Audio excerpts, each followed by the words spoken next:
Which of the following statements to the type 2 diabetic patient by the nurse is correct? A. Eat less fruits and vegetables and more grains. B. Try to wear closed-toe shoes whenever ambulating. C. Minimize physical activity to prevent fatigue. D. Check your blood sugar only after meals.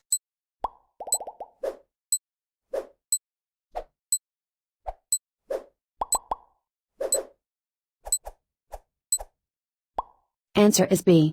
Try to wear closed-toe shoes whenever ambulating.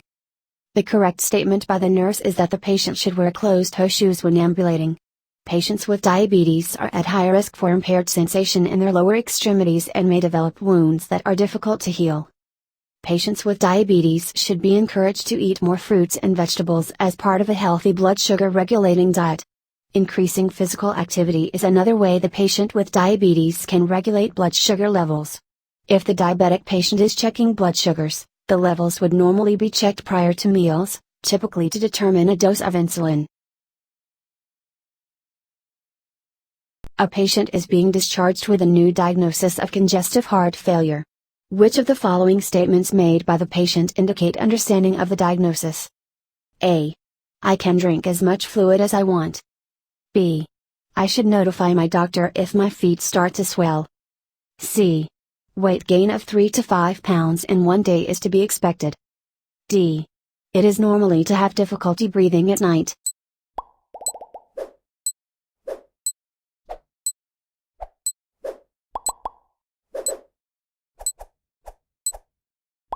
Answer is B. I should notify my doctor if my feet start to swell. The patient should notify the physician if edema starts developing in the lower extremities. This indicates more pressure on the heart and can cause complications. Patients with congestive heart failure need to have a limited fluid intake, typically around 2 liters per day to prevent fluid overloading. The patient should be aware this includes all types of fluids, not just water.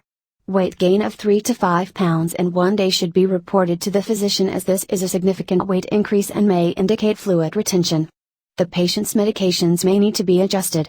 The patient complaining of difficulty breathing at night is experiencing pulmonary edema, a condition in which fluid builds up into the lungs. This symptom should be reported to the physician immediately. A nurse working in the telemetry unit receives a call that a patient's EKG rhythm has transitioned into atrial fibrillation. Which medication is the patient likely to receive long-term in relation to this diagnosis? A. Warfarin. B. Heparin. C. Furosemide. D. Albuterol.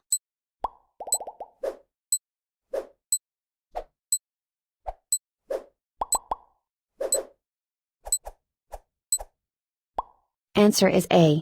Warfarin.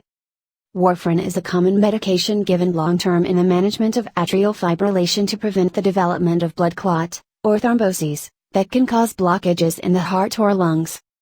Heparin, while used to prevent thrombosis in atrial fibrillation, is not usually administered long-term as it is an IV or subcutaneous injection.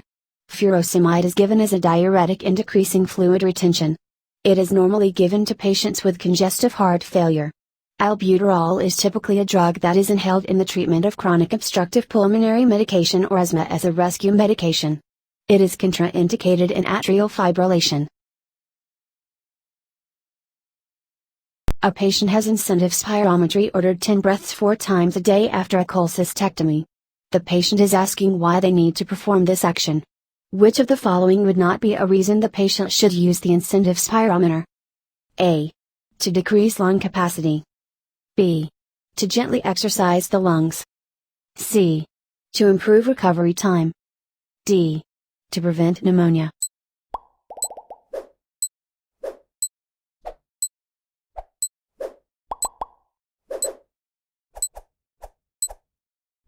Answer is A. To decrease lung capacity. Using an incentive spirometer will increase lung capacity, opening the bronchioles, and allowing for better oxygenation throughout the body.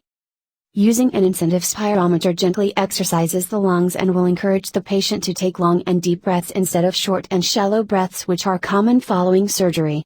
Maintaining adequately expanded lungs and allow better oxygenation through the bloodstream will improve recovery times, allowing for the patient to start ambulating sooner as well as encourage proper healing to the surgical site. Incentive spirometry use prevents pneumonia by keeping bronchioles open and clear, minimizing the sustainable environment for pneumonia to develop.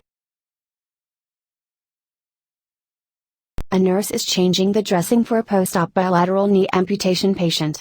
The nurse notes the patient refuses to look at the limb while the dressing is being changed but asks the nurse about their personal life instead. Which nursing care plan should the nurse implement for the patient related to this action? A. Disturbed body image. B. Altered sleep pattern. C. Impaired memory. D. Impaired social interaction.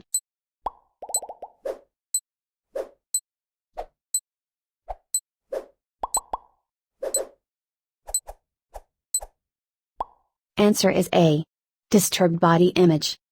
A patient with loss of limb may be experiencing disturbed body image. The nurse should be sensitive to the patient's emotional and mental acceptance of the loss and incorporate therapeutic communication as the patient allows. Acceptance may take time and the patient should not be pressured into looking at the limb.